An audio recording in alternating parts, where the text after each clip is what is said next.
கர்த்தருக்கு ஸ்தோத்திரம். சங்கீதம் 8:6. உம்முடைய கரத்தின் கிரியைகளின் மேல் நீர் அவனுக்கு ஆளுகை தந்து சகலத்தையும் அவனுடைய பாதங்களுக்கு கீழ்ப்படுத்தினீர். கர்த்தர் அவருடைய கரத்தின் கிரியைகள் எல்லாவற்றின் மேலும் அவருடைய பிள்ளைகளாகிய நமக்கு ஆளுகை தந்திருக்கிறார். சகலத்தையும் அவருடைய பிள்ளைகளாகிய நம்முடைய பாதங்களுக்கு கீழ்ப்படுத்தி இருக்கிறார். இந்த வாக்குத்தத்தம் உள்ள அதிகாரமுடைய வார்த்தையின் அடிப்படையிலே நாம் ஜெபிப்போம். நல்ல தகப்பனே, சங்கீதம் 8:6 பிரகாரம், ஆண்டவரே, உம்முடைய கரத்தின் கிரியைகளின் மேலே சகலவற்றையும் ஆண்டு கொள்ளத்தக்கதாக ஆண்டவரே அந்த அதிகாரத்தை நீர் எங்களுக்கு தந்து சகலத்தையும் எங்களுக்கு கீழ்ப்படுத்தும்படியாக ஜெபிக்கிறோம். பூமியில் இருக்கிற சகல காரியங்களும் அதிகாரங்களும் சகலமும் உம்முடைய பிள்ளைகளாகிய எங்களுடைய பாதங்களுக்கு கீழ்ப்பட்டு இருக்கும்படியாக இயேசுவின் நாமத்தில் அப்படியே ஆகட்டும்.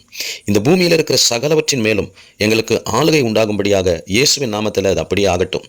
சங்கீதம் 8:6 இயேசுவின் நாமத்தில் எங்களுடைய வாழ்க்கையில நிறைவேறட்டும். இயேசுவின் நாமத்தில் தகப்பனே, ஆமேன், ஆமேன். God bless you all.